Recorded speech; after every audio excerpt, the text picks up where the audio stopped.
Mr. Kalanji, you're finally on the Hip Hop Canada hot seat.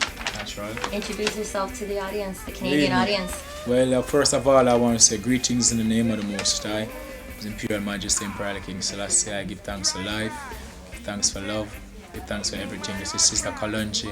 Presently, I'm in Toronto, Canada, and we're going to be mashing up the place tonight at the docks.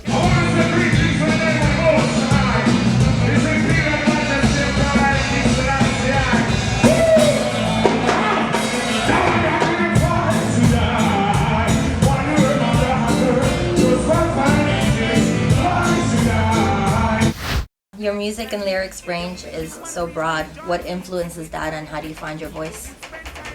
Well, what influences my music is the spirituality, the warm spirituality of the people, my present surrounding, based on things that I've experienced, being around fans, friends, making studies for myself, doing researches, knowing what's right from wrong. All these things give me vast inspiration to continue. And as for my voice, I just try to adjust my voice based upon the type of rhythm and the mood set of the mind. To be truthful, based upon my experience, hip-hop music is really a nice music. I like hip-hop,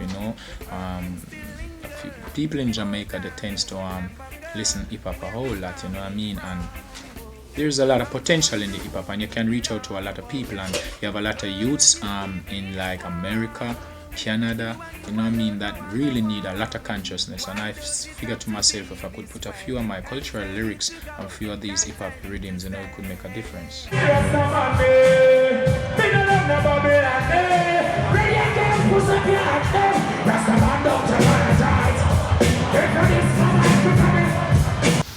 How did you get involved with Damon Dash Group?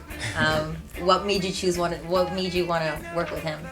I met up with my friend Gavin. Gavin was like doing a session for Jay-Z one night, and he said, "Sizzla, let's go do a session with Jay-Z." And I said, "What? Jay-Z? Let's go." Cause that's what we, once it's a music, that's what we're gonna do. That's what feeds us, so we won't deny it.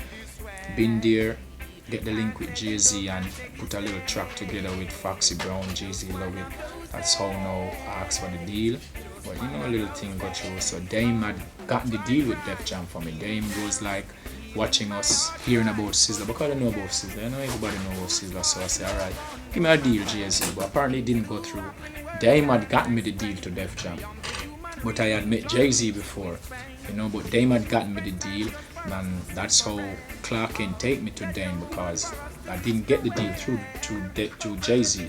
I got it through Dame Dash, because Clark Kent takes me to Dame Dash, because Clark Kent been working with Jay-Z from before. Well, to be truthful, I like Tupac, and I like Biggie, the Blatant, say Biggie, and I listen to like for vibes, I listen 50 Cent too, look a gangster rapper too, like the Outkast, good friend. I listen to the Locks, Styles, Jada Kiss, big respect, and all these artists. I listen to Jay-Z.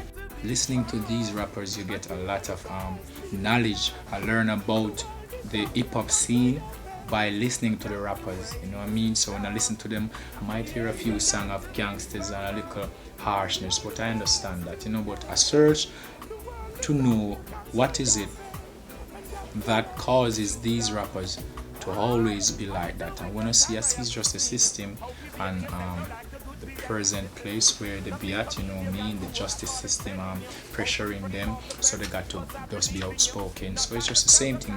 They're just still fighting for freedom. Same thing in Jamaica. It's just that a different style of music and a different country, but we're all the same. A lot of people love hip hop in Jamaica. When the hip hop songs play, they go wild, same as dancehall songs. And you got Jamaican artists that sometimes they sing over the hip hop songs or be an hip hop beat, and it's a custom for Sizzla to just do a little freestyle and the hip hop rhythm. It's not our rhythm, but it's a very hot rhythm, and it's buzzing in the club, bouncing. So if Sizzla could get a song on that rhythm, it would still keep a buzz with the artist. So you hear that on the mixtapes that come out. Black Chiney, I know, does it usually on all their CDs. So it's a very beautiful music.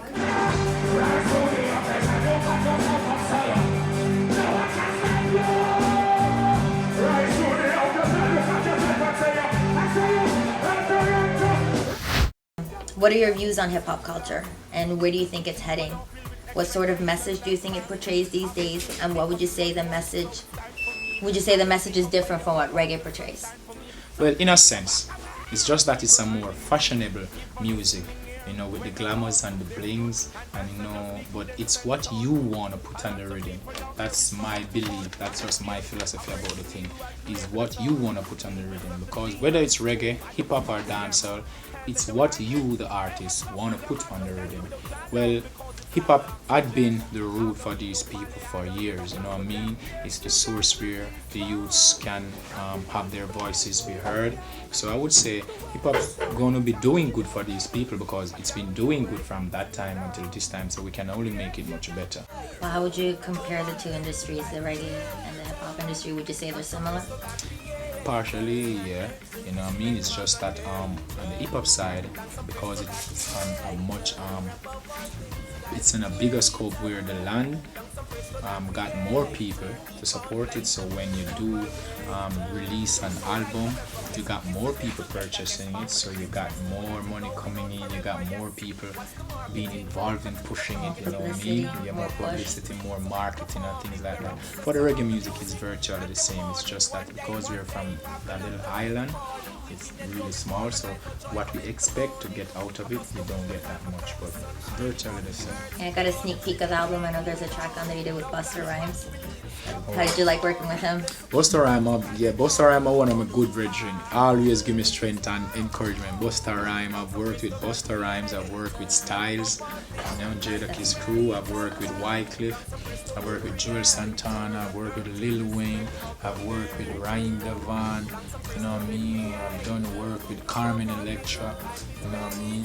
And a few more, Well, this album is virtually with the same spirituality, you only have a different little feel because you got these mainstream people doing their thing with it, so they want to put a little of their flavor, to I heard that. let it be added to it, you know what I mean? So this album is have a difference where it's mainstream. We got a different set of people pushing this album that's not from Jamaica, that's not of like VP or Green Sleeve, you know what I mean? They're different, so we're taking it to a different level to see the potential we got in the album and see what potential the artist got, you know what I mean? Is there any work that we could look forward to you doing with any Canadian artists? Of course, because we're musicians, it's our duty to make music for the world. And what message do you have for men, women, and children out there? Just be united.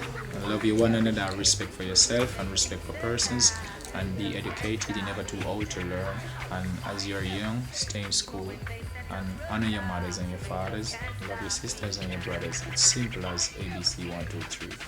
Love comes first. You're in my thoughts, girl. You're on my mind, girl. Let me have your precious love this very day. You're in my thoughts, girl. You're on my mind, girl. Let me have your precious love this very day. Boom! Big respect. Sizzla Kalonji say, Hip Hop Canada, we're taking it worldwide. Alright? Love to the world. That was Sizzla Kalonji, brought to you live from hiphopcanada.com.